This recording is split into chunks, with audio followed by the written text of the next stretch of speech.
السلام علیکم لسنر. آج جو میں ناول ریڈ کرنے جا رہی ہوں وہ ہے محبت دل پہ دستک، جو کہ تحریر ہے عفت زہر طاہر کی. چلیے شروع کرتے ہیں اس کی قسط نمبر 16. ناول شروع کرنے سے پہلے پلیز اگر آپ نے میرے چینل کو سبسکرائب نہیں کیا تو پلیز اسے سبسکرائب کر دیجیے. ساتھ ہی بیل آئیکن کو بھی پریس کریں تاکہ ہر نیا آنے والے ناول کی اپڈیٹ آپ کو ملتی رہے. ویڈیو کے ڈسکرپشن کے اینڈ میں آپ کو دوسرے چینل کا لنک بھی مل جائے گا. پلیز اسے بھی سبسکرائب کر دیجیے تاکہ آپ کمپلیٹ ناول بھی انجوائے کر سکیں. ویڈیو کو لائک کیا کریں اور کمنٹ بھی ضرور کریں. چلیے شروع کرتے ہیں. تم لوگ اس طرف سے چلو. نوفل تمہیں راستہ تو پتہ ہی ہے، میں ذرا ہوٹل سے ہو کر آتی ہوں. زالے نے اترائی والے راستے کی طرف اشارہ کرتے ہوئے کہا تو قدرے توقف کے بعد اس نے مشورہ رد کر دیا. اکٹھے ہی چلتے ہیں، 5-7 منٹ کی تو واک ہے. ڈفر ہو تم بھی نوفل. زالے نے دانت پیستے ہوئے ملامتی انداز میں اسے دیکھا، پھر قدرے سرگوشی میں بولی، کام سے ہٹ کر 5-7 منٹ اسے بھی دے لو. نوفل نے بے ساختہ سبق کی طرف پلٹ کر دیکھا، مگر وہ ان دونوں کی طرف سے لاپرواہ ٹہلنے کے انداز میں چلتی ارد گرد کی خوبصورتی سے لطف اندوز ہو رہی تھی. وہ پھر سے زالے کی طرف آیا جو اپنے اس آئیڈیا پر کافی مسرور دکھائی دے رہی تھی. 5-7 منٹ سے کیا ہوتا ہے یار، اس کے نام تو پوری زندگی کر رکھی ہے. اسے بھی راضی کرنا چاہا، مگر اب کی بار وہ ڈانٹنے کے انداز میں بولی، اسی زندگی میں سے 5-7 منٹ کہہ رہی ہوں جنہیں تم ناشکری کرتے ہوئے گنوا رہے ہو. اوکے یار تم امریکی بھی تو 1-1.5 منٹ کی پوری فلم بنانے کے عادی ہو. ہمارے پہلے ہی کافی منٹس محض تمہید میں لگ جاتے ہیں. وہ ہنستے ہوئے چوٹ کر رہا تھا. زالے نے بے اختیار اس کی مضبوط شانے پر مکہ دے مارا. فوراً تقابلی جائزے پر اتر آتے ہو. اب جاؤ اور ذرا آرام سے آنا. اتنی دیر میں جا کر اپنا کام فائنل کر لیتی ہوں اور اس کا جائزہ لیتی ہوں. پتہ نہیں وہ رائما تیار ہوئی ہوگی کہ نہیں. اتنی خوبصورت ماڈل ہے، اتنی ہی کوڑ مغز بھی. پتہ نہیں کتنے ریٹیکس دے گی. وہ اسے تنبیہ کرتی ڈسکس کرتی اپنی راہ پر چل دی تھی. صبا نے حیران ہو کر نوفل کی طرف دیکھا جو وہیں جمع کھڑا تھا. چلیں، اسے متوجہ پا کر سنجیدگی سے کہتے اترائی والے راستے کی طرف اشارہ کیا تو وہ کچھ پل یوں ہی حیرت کو دباتی اس کے ساتھ چل پڑی تھی. یہ راستہ بھی قدرت کی صناعی کا حسین شاہکار تھا. گرد و غبار سے پاک ماحول، ہر طرف بلند و بالا درختوں سے ڈھکا خنثی ماحول. داہنی سائڈ پر نیچے کھائی سے اٹھتے درخت پورے تفاخر کے ساتھ سر بلند کیے اپنی خوبصورتی پر نازا تھے، تو بائیں طرف خوبصورت کاٹیج جن کے لان میں چھوٹی باؤنڈری والز پر سے بھی دکھائی دے رہے تھے، اور ہر طرف پھیلا سکوت اور تنہائی. فقط 2 نفوس. ابھی یہاں زحا ہوتی تو بول کر اس ساری خاموشی کو درہم بھرم کر ڈالتی. وجدان کی گلفشانیاں مزید رنگ بناتی. ہمراہ انس، اور اگر یہ سب لوگ یہاں ہوتے تو یہ تنہائی بھلا اسے کہاں منہ چبانے کی جگہ ملتی. اس کا دل بھرانے لگا. وہ بادلوں کا دھواں تھا یا پھر اس کی آنکھوں میں اترتی نمی کا غلاف جو اس کی نگاہ کے آگے پھیل گیا تھا. یکدم ہی کسی پتھر پر سے پاؤں رپٹا تو وہ لڑکھڑا کر کھائی کے ایک طرف گرنے کو ہو گئی. نوفل کے تو حواس معطل ہوئے تھے، مگر وہ بروقت اس کا بازو تھام گیا تھا. بڑی پھرتی سے اپنی طرف کھینچا. کسی لچکیلی ڈال کی طرح وہ اس کی گرفت میں آئی تھی. اس اچانک افتاد پر تنفس تیز تر تھا تو ذہن اور دھڑکن. اسے اس حواس کی دنیا میں لوٹتے ہی خیال آیا کہ اس کا دل اکیلے نہیں دھڑک رہا تھا، اور بھی لوگوں کی دھڑکنیں اس میں مدغم تھیں. ٹھیک ہیں آپ؟ وہ پرتشویش لہجے میں پوچھ رہا تھا. اس کا کولون سے مہکتا وجود مضبوط آنچ دیتا آہنی حصار سب کچھ ہی ناقابل یقین تھا اور شاید ناقابل برداشت بھی. تبھی تو وہ مچل کر اس کی گرفت سے اپنا آپ آزاد کرواتی پیچھے ہٹی تو وہ پھر سے لڑکھڑا کر کئی قدم کھائی تک جا پہنچی تھی. Foolish girl. وہ تحیر اور بے یقینی کا شکار اسے گھسیٹ کر ایک سائڈ پر لے آیا تھا، تو اب کی بار اس کے لب و لہجے میں دشتی کے ساتھ گرفت میں بھی سنگدلی تھی. دماغ تو خراب نہیں ہو گیا کیا آپ کا؟ خودکشی کرنے کا اتنا ہی شوق ہے تو کبھی اکیلے میں آ کر شوق پورا کر لیجیے گا. میرے سامنے ڈرامے کر کے خود کو دنیا کی مظلوم ترین خاتون ثابت کرنے کی کوشش مت کریں. وہ بول نہیں رہا تھا بلکہ دبے دبے لہجے میں غرا رہا تھا. اس کے حواس بحال ہوئے تو اناپی پورے تمطراق کے ساتھ بیدار ہوئی.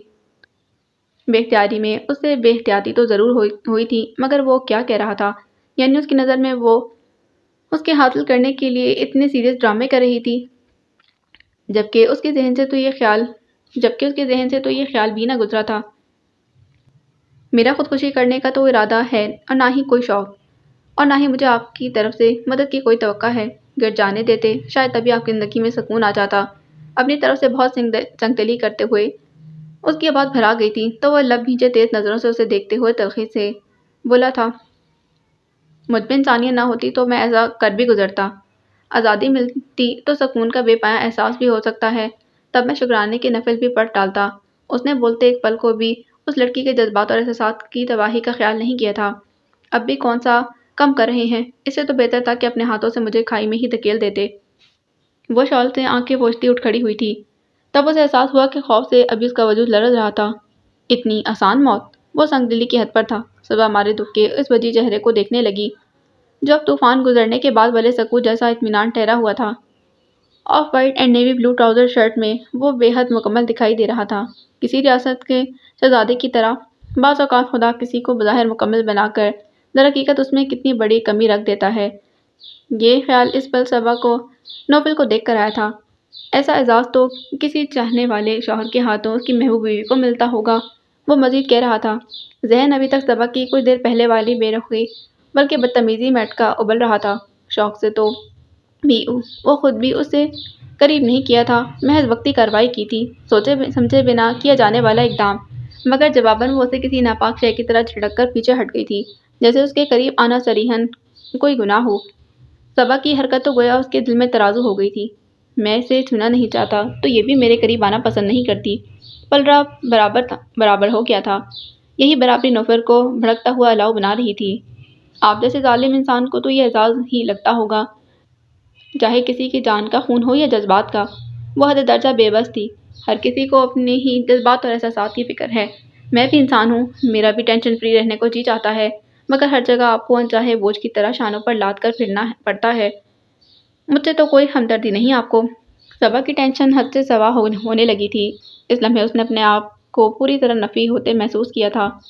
چلو چھوڑو، محبت جھوٹ ہے، عہد وفا ایک شغل ہے، بیکار لوگوں کا۔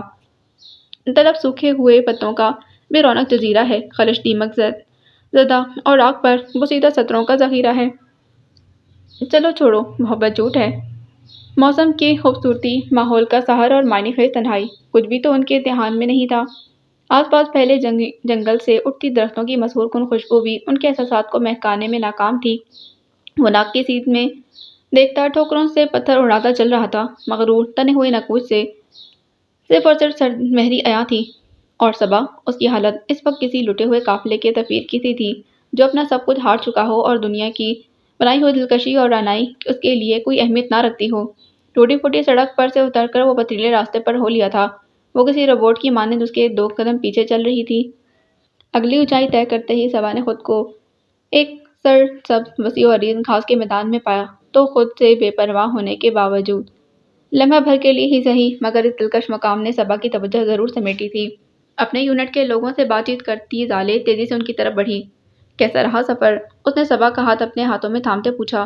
اس کی شربتی آنکھوں میں شرارت کا عکس واضح تھا، مگر صبا کو یوں لگا جیسے وہ اس کی بات سے واقف ہو، جیسے وہ جانتی ہو کہ نوفل احمد اسے کس مقام پر رکھے ہوئے ہے۔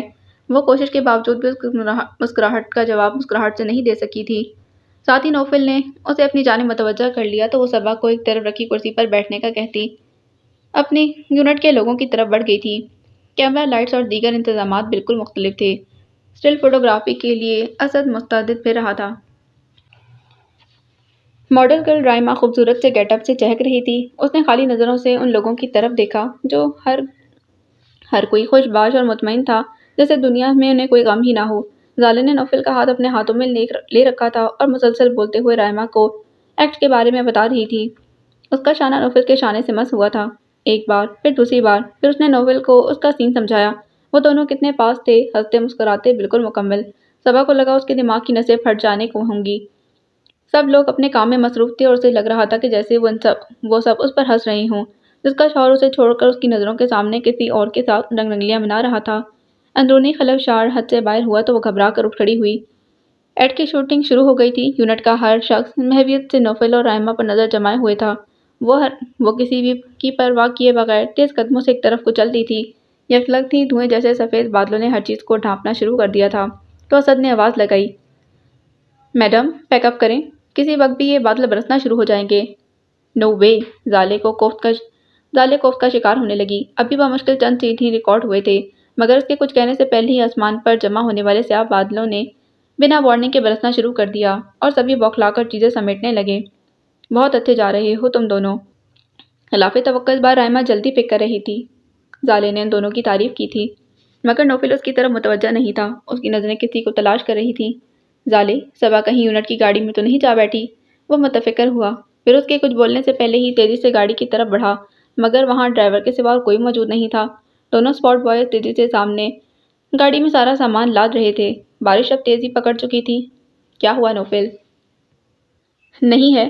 ظالر اظہر پریشانی سے اس کی طرف لپکی تھی، جس کے اپنے حواس مختلف ہو رہے تھے۔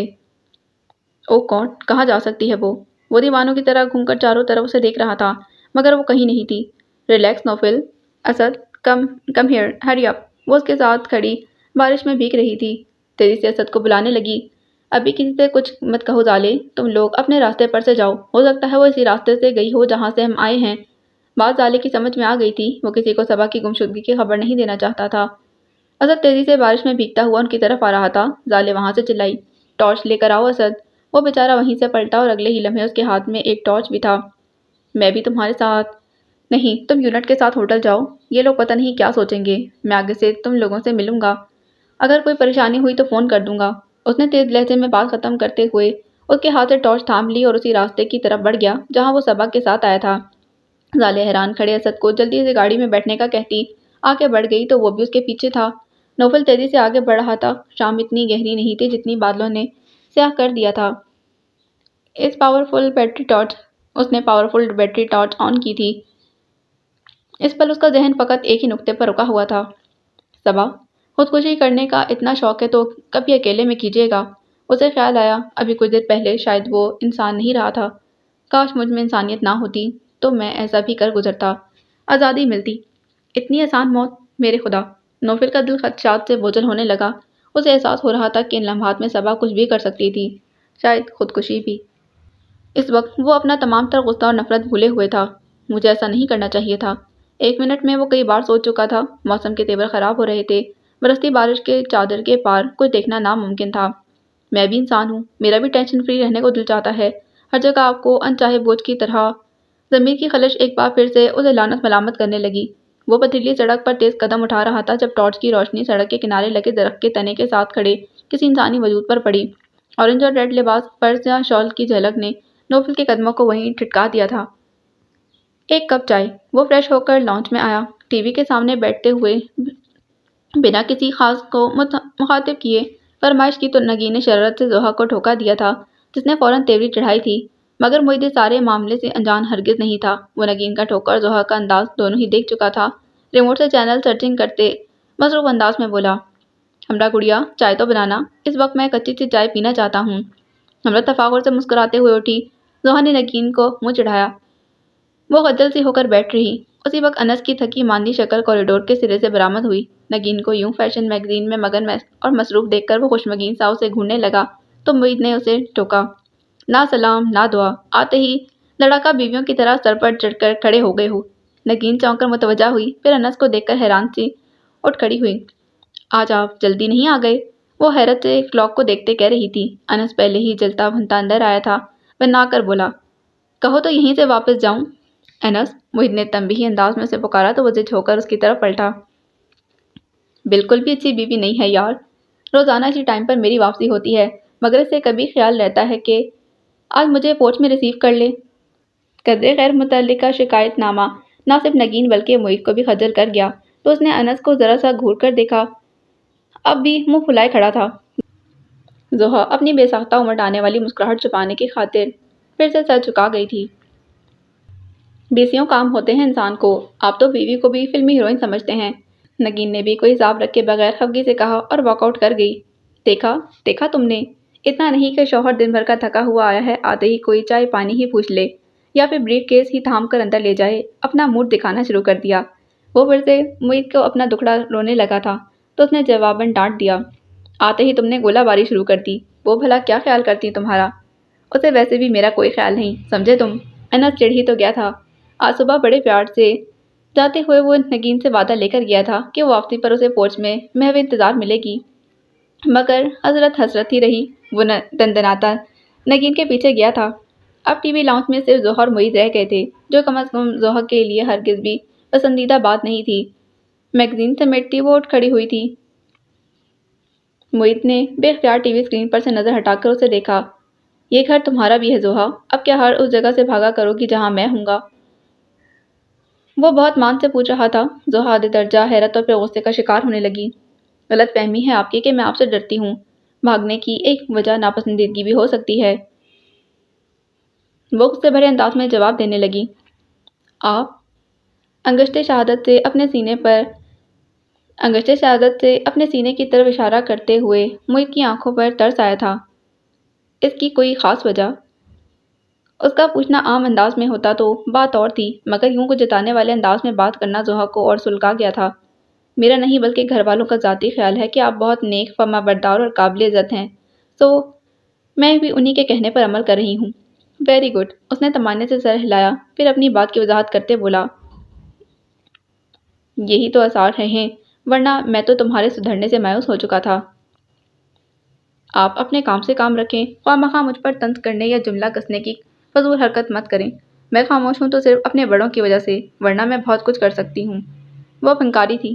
محیط کی سی آنکھوں میں بلا کر سکون ہلکورے لے رہا تھا، جیسے اس کی باتوں کو بہت ایزی لے رہا ہو اور انجوائے کر رہا ہو۔ اچھا، مثلاً؟ زحا پل بھر میں اعصابی دباؤ کا شکار ہوئی تھی، مگر خود کو سنبھالتے ہوئے اٹل مگر سخت تلخی سے بھرپور لہجے میں بولی۔ یہ آپ کو بہت جلد پتہ چل جائے گا۔ اگر میں نے سرنڈر کیا ہے تو اس کا یہ مطلب نہیں کہ سارے پتے شو کرا چکی ہوں، مسٹر محیط۔ ٹرمپ کارڈ ابھی بھی میرے ہاتھ میں ہی ہے۔ وہ میگزین سے سینٹر ٹیبل پر پیر پٹکتی وہاں سے چلی گئی تھی۔ محیط کئی لمحوں تک چہرہ موڑے اس کی طرف دیکھتا رہا، پھر سر جھٹک کر ٹی وی کی طرف متوجہ ہو گیا، مگر کوئی بھی منظر اس کی توجہ نہیں سمیٹ پایا تھا۔ اس کا ذہن بھٹک کر زحا کے رویے کی طرف جا رہا تھا۔ وہ سچ کہہ رہی ہے محیط حسن، اس کا اتنی آسانی سے شکست مان لینا بے وجہ نہیں۔ ٹرمپ کارڈ اس نے اپنے ہاتھ میں رکھا ہوا ہے، مگر کیا؟ وہ نہ چاہتے ہوئے بھی سوچنے پر مجبور تھا۔ وہ اب تک ذہنی کیفیت میں لوکیشن سے اٹھ کر چل تو پڑی تھی۔ ارادہ یہی تھا کہ واپس کاٹیج میں جائے گی، کم از کم وہاں لیلا مجنوں کا یہ کھیل تو نہیں ہوگا جو یہاں نوفل اور ظالے کھیل رہے تھے۔ اس جنگل نما راستے، اوپر سے تنہائی اور لمحہ بلمحہ بادلوں کا سادہ اندھیرا۔ وہ بیچ راستے میں پہنچی تب تک اس کے ذہن سے ہر چیز محو ہو گئی تھی، کیونکہ دل اور دماغ ایک نئے خوف کی زد میں آ گئے تھے۔ اتنی بہادر تو وہ نہیں رہی تھی کہ تنہا جنگل میں نکل کھڑی ہوتی، اور اوپر سے موسم بھی ایسا بے ایمان کہ پل میں تولا پل میں ماشا۔ اسی وقت اس کے خوف اور بدترین خدشات کی تصدیق ہو گئی۔ اچانک تیز بارش شروع ہو گئی تھی۔ وہ خائف اور ہراساں سی رک گئی تھی، سمجھ نہیں آئی کہ اسے واپس ہو جانا چاہیے یا کاٹیج کی طرف چلتے رہنا چاہیے۔ درحقیقت اس بگڑتے موسم نے اس کی ساری تیز تراری ہوا کر دی تھی۔ باقی تو تمام چیزیں پسے پش رہ گئیں سوائے خوف کے، دہشت کے۔ ذرا دیر میں وہ سرتاپ پانی سے شرابور ہو گئی تھی، پر مستعد لمحہ بلمحہ بڑھتا اندھیرا، بلند و بالا درختوں نے یوں بھی رات کا سا سما بنا رکھا تھا۔ اس پر سیاہی نے سونے پر سہاگے کا کام کیا تھا۔ یہ موسم اور اس کی شدت ہمیشہ ہی سے صبا کے لیے باعث خوف رہی تھی۔ نہ جانے کیوں کھل کر موسم کو انجوائے نہیں کر پائی تھی، حالانکہ گھر میں سبھی اس موسم کو نعمت خیال کرتے تھے۔ شروع ہی سے اس کی تمام تر انجوائمنٹ کا مرکز کچن اور ساون کے پکوان ہی ہوتے تھے، اور بس۔ وہ شال کو مضبوطی سے اپنے گرد لپیٹتی فوراً ہی پتھریلی سڑک کے کنارے استادہ درخت کے نیچے پناہ لے گئی تھی، مگر بارش کی تیزی سے بچنے کا یہ کوئی محفوظ ذریعہ تو نہیں تھا، اور اپنی بے بسی پر اسے رونا آنے لگا تھا۔ ساتھ ہی بادلوں کی گرج اور بجلی کی کڑک اعصابی کشیدگی میں اضافہ کر رہی تھی۔ درخت سے تنے سے لگ کر بیٹھتی چلی گئی، گھٹنوں میں منہ دیے مسلسل اللہ کے ناموں کا ورد کرنے کی کوشش کرتی رہی، مگر کبوتر آنکھیں بند کر لینے سے بلی غائب تو نہیں ہو جاتی نا۔ خدایا، نوفل ہی مجھے ڈھونڈتے ہوئے ادھر آ جائیں۔ اس کے دل میں خوش فہمی سے بیدار ہوئی، مگر آنکھوں سے سیل رواں نہیں رکا۔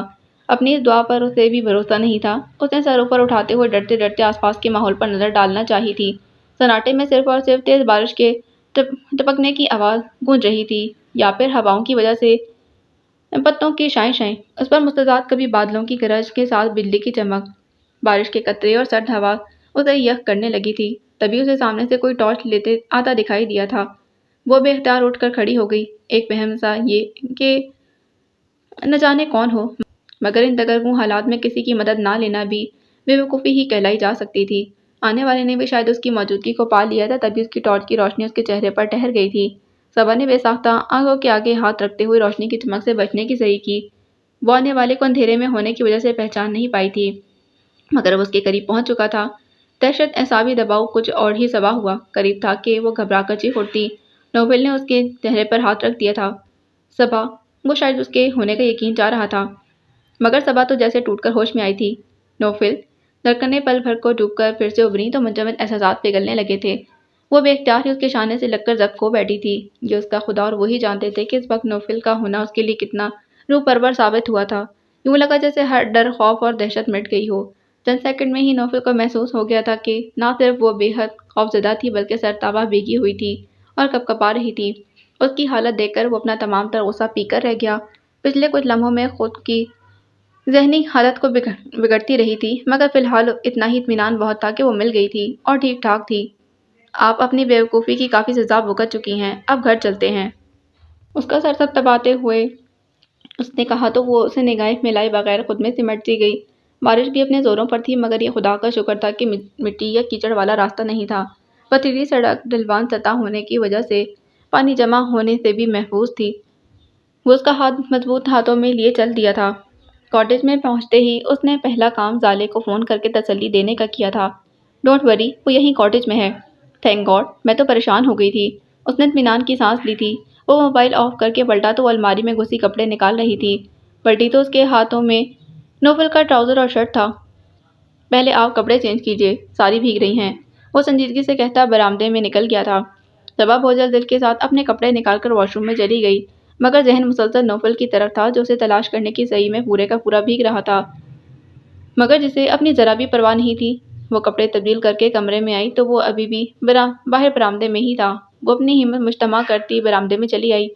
وہ کرسی پر نیم دراز اپنی اسی کیفیت میں بیٹھا جالی دار دروازے کے پار نظریں جمائے پتہ نہیں موسم سے لطف اندوز ہو رہا تھا یا کسی سوچ میں گم تھا۔ اسے مخاطب کرنا اس وقت صبا کو اپنی زندگی کا مشکل ترین کام لگا تھا۔ آپ بھی کپڑے چینج کر لیجیے، اس کی مدھم سی آواز پر وہ بے ساختہ چونکا تھا۔ اسے بلا ارادہ ہی نگاہ ملی تو صبا نے اس کی آنکھوں میں اتری سرخی محسوس کی تھی۔ وہ مجرمانہ انداز میں سر جھکا کر کھڑی ہو گئی۔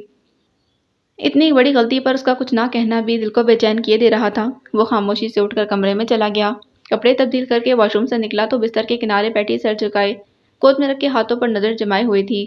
وہ لب بھیجتا آ کر اپنی جگہ پر دراز ہونے لگا تب وہ منمنانے والے انداز میں بولی، میں وہاں سے گھر آنے کے لیے ہی چلی تھی، مجھے کیا پتا تھا کہ موسم اتنا خراب ہو جائے گا۔ اس کا بولنا بہت غیر متوقع تھا، وہ بھی صورت میں کہ نوفل نے خود اس سے کوئی وضاحت نہیں چاہی تھی۔ وہ لیٹتے لیٹتے اٹھ کر بیٹھا اور تلخی سے بولا، تو اس میں ایسی شرمندگی کی کون سی بات ہے؟ آپ کا ایڈونچر تو ہو گیا نا؟ صبا کا دل بھرانے لگا۔ وہ کبھی بھی اسے نہیں بتا سکتی تھی کہ وہ کن جذبات میں وہاں سے اٹھ کر چلی آئی تھی۔ مجھے لوگوں کی فکر نہ ہوتی تو میں کبھی آپ کے پیچھے نہ آتا۔ آپ کو بھی تو پتا چلتا کہ اس بدسلوکی کا کیا انجام ہو سکتا تھا، وہ کہہ رہا تھا۔ اس کے تلخ اور ترش لب و لہجے نے صبا کو دکھی کر دیا تھا۔ موسموں کی طرح رنگ بدلتا تھا یہ شخص، کبھی حد درجہ توجہ اور کبھی اس قدر بیگانگی۔ آپ کی جبری مہربانی کا شکریہ، کیونکہ میں بہرحال احسان فراموش نہیں ہوں، لیکن اگر آپ نہ بھی آتے تو بھی کوئی فرق نہ پڑتا، ہوتا وہی جو میری قسمت میں تھا۔ وہ اپنے بھیگے لہجے پر کسی طور قابو پاتے ہوئے بولی تھی، سارا عذاب تو میرے سر آنا تھا نا، ہر دوسرے بندے کو جواب دینا، مگر آپ کو کیا پرواہ؟ اگر وہاں کوئی خبر ہو جاتی آپ کے یوں غائب ہو جانے کی تو کیسی کیسی باتیں کرتے سب، وہ درستی سے کہہ رہا تھا۔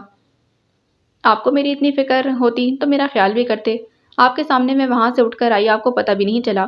وہ جانے کس رو میں شکوہ کر گئی تھی، مگر اس بے اختیاری کا صلہ اسے بہت بری صورت میں ملا تھا۔ اپنی زندگی میں آپ کی ایک جگہ متعین کر چکا ہوں، اس سے زیادہ اور کچھ نہیں، یہ بات یاد رکھا کریں۔ خواہ اپنی یا میری لائف کو امتحان بنانے کی کوشش مت کیا کریں۔ اب ایسی بھی کوئی خاص امیدیں تو نہیں لگا رکھی تھی، مگر پھر بھی ہر بار اس کا رویہ دل کو سنگسار کر دیتا تھا۔ آپ بھی یہ دنیا دکھاوا مت کیا کریں، جب آپ کو کسی کا خوف نہیں تو پھر سب کے سامنے کیوں شو کرتے ہیں؟ اس کی احسان مندی بھول بھال کو بھی چیخ اٹھی تھی۔ مجبوری جو سر لاد رکھی ہے، صرف اسی کا پاس رکھ رہا ہوں، اس نے اطمینان سے کہتے ہوئے صبا کو دیکھا تھا۔ صحیح معنوں میں اس نے اپنے دل کے ٹکڑے ہوتے محسوس کیے۔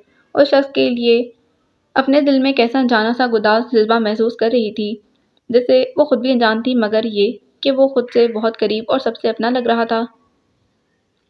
اب اس کا یہ رویہ اس شخص کے نزدیک آنے کی کوشش کرتے ہی وہ سرد مہری اور بے اعتنائی کے خول میں مقید ہو جاتا تھا۔ دور سے چاند بھی بے حد روشن دکھائی دیتا ہے، مگر چاند پر جائیں تو وہاں چاندنی نہیں ہوتی۔ اس کی بھی کچھ ایسی ہی حقیقت تھی، اسے دکھائی دینے والی ہر شے سراب نکلتی۔ صبا کو ہر بار حقیقت تسلیم کرتے بہت تکلیف ہوتی تھی،